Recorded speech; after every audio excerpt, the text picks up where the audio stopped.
नहीं करते, और इसीलिए तो प्रकाश अंबेडकर का बुरा हाल हो रहा है। पिछले साल कांग्रेस शादी करने के लिए तैयार थी, प्रकाश अंबेडकर दूल्हा बनने के लिए तैयार नहीं थे, शादी नहीं हुई। अब प्रकाश अंबेडकर शादी करने के लिए तैयार है, कांग्रेस पर कहती है रुको, आ जाओ होटल में, लेकिन बाहर ही बैठो, बाहर ही बैठो। बीच में खुलकर प्रकाश अंबेडकर की एक इंटरव्यू आई, उन्होंने कहा था हमें तो घुमाने के लिए हमेशा कोई लेके जाता है, लेकिन हमारे साथ कोई शादी ही नहीं करता। घुमाने को तो लेने के लिए सभी है, घुमाना चाहते, लेकिन शादी कोई नहीं करना चाहते। उन्होंने हंसी मजाक में कहा, तो मैंने भी हंसी मजाक में उनका जवाब दिया था कि जिसको बाजार में हमेशा घूमने की आदत लगी है उसके साथ शादी कौन करेगा, उसके साथ शादी में कौन करेगा। अब यह मन की बात साफ क्या ही है, आप सभी के लोग जानते हैं, लेकिन हिम्मत किसके पास है।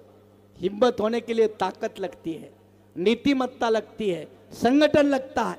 और इसीलिए जब वर्ली के चुनाव में अक्टूबर 2019 में मैं महाविकास आघाड़ी के तरफ से उम्मीदवार बना, तो 6 दिसंबर को प्रकाश अंबेडकर की सभा हुई थी चैत्य भूमि पर। वीडियो उसका आपको YouTube में मिल सकता है। और प्रकाश अंबेडकर जी ने उस सभा में कहा था कि कांग्रेस के साथ कभी भी नहीं जाना चाहिए, और उन्होंने मेरा उदाहरण दिया। पिछले विधानसभा चुनाव में हमारे माने साहब गए थे, माने साहब तो नहीं बोले, माने बोले, माने गए थे। क्या हुआ माने का? माने का क्या हुआ? यह प्रकाश अंबेडकर ने उस मीटिंग में सवाल उठाकर यह कहा था कि कांग्रेस के साथ नहीं जाना चाहिए। हालांकि बाला साहब अंबेडकर 98 का चुनाव अकोला से कांग्रेस के समर्थन से जीते, सिंबल पर जीते। 99 में भी सिंबल पर जीते, जब 4 मेंबर ऑफ पार्लियामेंट बने थे, गवई कवाड़े ये दोस्त तो जो 4 लोग थे, तब वो भी बने थे। लेकिन आजकल के चुनाव में प्रकाश अंबेडकर इतने उतावले हो गए कि चलो कांग्रेस में जाए। अब कांग्रेस उनको वेट वेट वेट वेट, बाहर रहो, खड़े रहो, अंदर रहो, विचार करेंगे, सोचते हैं। मैं तो प्रकाश अंबेडकर जी को कहता हूं कि मैं आपके ऊपर कभी टीका नहीं करता हूं, आज तक नहीं की है, क्योंकि आप भी अंबेडकरी आंदोलन के लिए लड़ते हो ना। तो मेरा आपसे अपील है कि आओ हम सारे महाराष्ट्र मिलकर सारे अंबेडकरी लोग इकट्ठे होते, दूसरे का बैंड बजाते, दूसरे का बैंड बजाते। क्या यह सोच महाराष्ट्र में बड़ी नहीं होनी चाहिए? बड़ी होनी चाहिए कि नहीं होनी चाहिए? यही सॉल्यूशन है, यही रास्ता है। किसी दूसरे के दरवाजे पे जाकर टोकरे हाथ में लेकर खड़े रहना यह रास्ता नहीं है, यह रास्ता नहीं है। 2-4 सीटों से, 2-4 MP MLA से समाज नहीं बदलता, 2-4 MP MLA से सरकार की नीति नहीं बदलती। सरकार की नीति बदलने के लिए उतने ही लेवल की ताकत लगती है, उतने ही लेवल का फोर्स लगता है।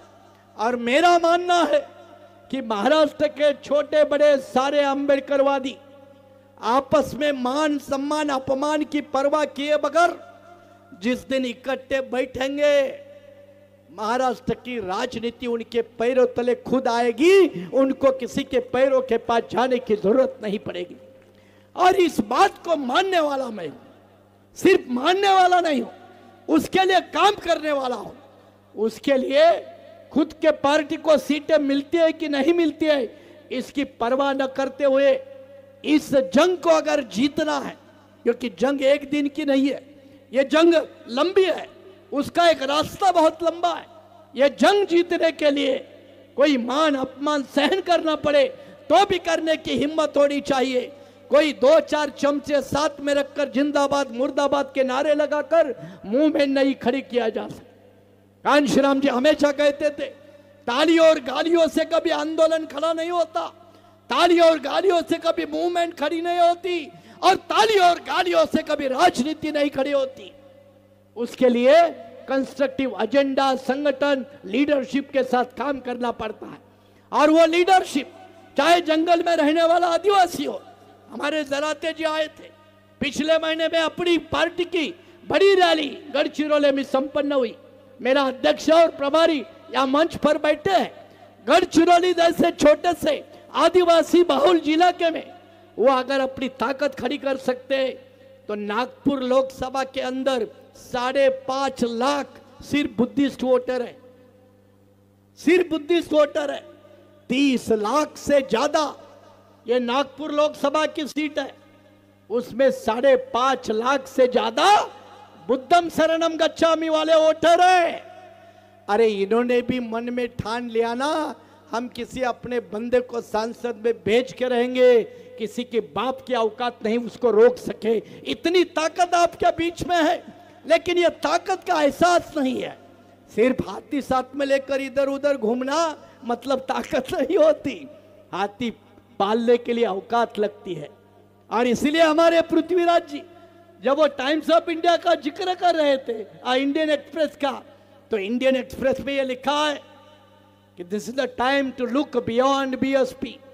अब बीएसपी छोड़कर और आगे देखने की जरूरत है, और छोड़ना इसलिए क्योंकि बीएसपी अब काम की नहीं रही। वो उस तरह का सारांश वो आर्टिकल का बड़ा है। ये जब और कोई लिखते हैं तो आप समझेंगे माने साहब आपने पार्टी बीएसपी बढ़ाने में कोई कसर नहीं छोड़ी।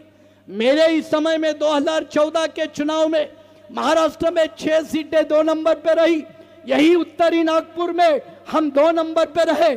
सबसे ज्यादा 56,000